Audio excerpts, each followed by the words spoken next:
ang budget. Hindi natin hindi katulad ng ibang barangay kung saan sa kinukuha, doon naki-question ng COA.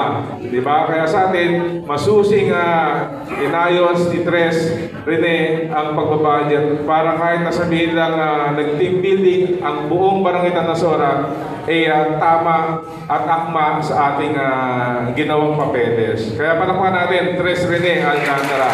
At syempre, ang ating mga kagawad, pagamat wala dito, no?